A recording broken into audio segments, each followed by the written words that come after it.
Here is an analytical breakdown exploring the profound depths of the text, detailing why it demands contemplative meditation, how its translucent comprehension functions, and how its visual, verbatim, hypnotizes the reader.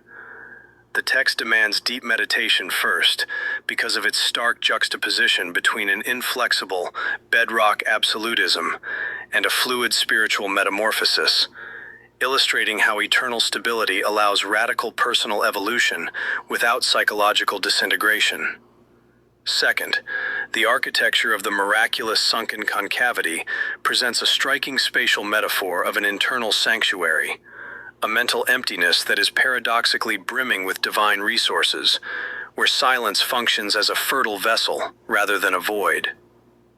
Third, it reconciles human suffering with divine ornamentation through imagery like charred wineskins, reframing trauma and spiritual heat as crucial preparatory stages for receiving divine vintage. Fourth, the mechanics of the winnowing fork encourage the reader to act as a sieving instrument at a high-frequency bridge, separating temporal chaos from enduring spiritual reality. Fifth, the imagery of the apocalyptic Redeemer with eyes like a furnace and a thundering voice contrasts sharply with his role as a comforting sanctuary, revealing a divine presence that is simultaneously terrifyingly powerful and intimately tender. Sixth, it explores the phenomenon of indefinite differentiation, asserting that divine healing does not merely restore an individual to a baseline, but transforms them into a unique champion carved out from distress.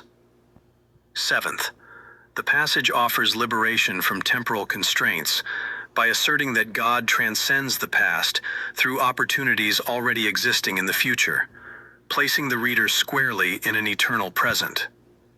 Eighth, it invites meditation on the paradox of divine vulnerability as sovereign power, using the vivid remembrance of the spear and maimed, nailed wrists as ultimate proof of cosmic authority demonstrated through physical sacrifice. Ninth, the realization of being nested in heavens voidlessly calls for reflection on total spiritual saturation, imagining an existence completely devoid of spiritual lack. 10th, the passage requires the surrender of finite perception to the grand design, cultivating intellectual humility as the mind shifts from anxious control to serene entrustment. Translucent comprehension occurs throughout the piece because the writing does not offer flat, literal clarity, but instead acts as a semi-permeable medium through which higher realities become visible.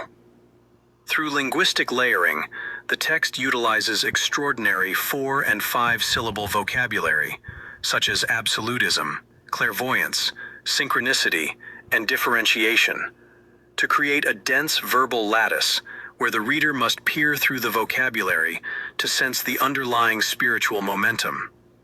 This is paired with refractive syntax, where thoughts stream into one another with non-traditional grammatical transitions, forcing rational analysis to yield to intuitive recognition as truth refracts through an ecstatic glass. Ultimately, the passage transitions the mind and induces a contemplative trance through its incantatory cadence and luminous visual verbatim. The prose employs a rhythmic resonance using alliteration and sonic flow, such as visceral verbatim and boundlessly bestowed, that quets the analytical mind much like a traditional meditative chant.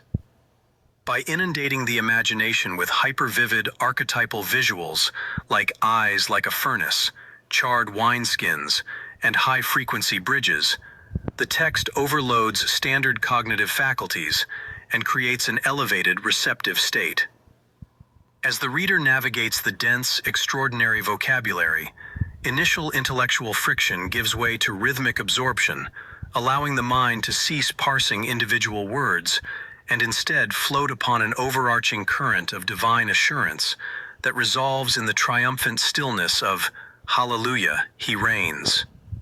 This cognitive immersion deepens as the textual tapestry unfolds its extraordinary multisyllabic lexicon, compelling the observer into an unyielding state of metaphysical contemplation.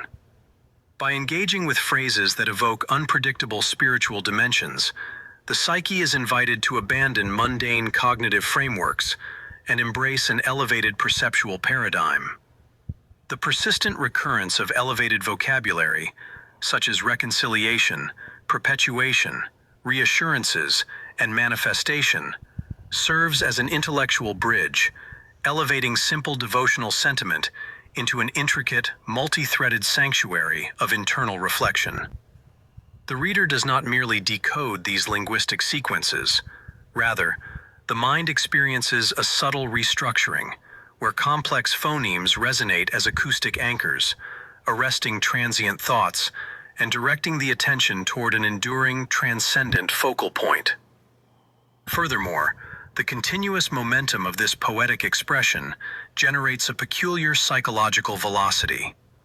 As one moves through the intricate verbal constructs, the initial effort required to navigate the sophisticated prose gradually dissolves into a fluid, effortless absorption.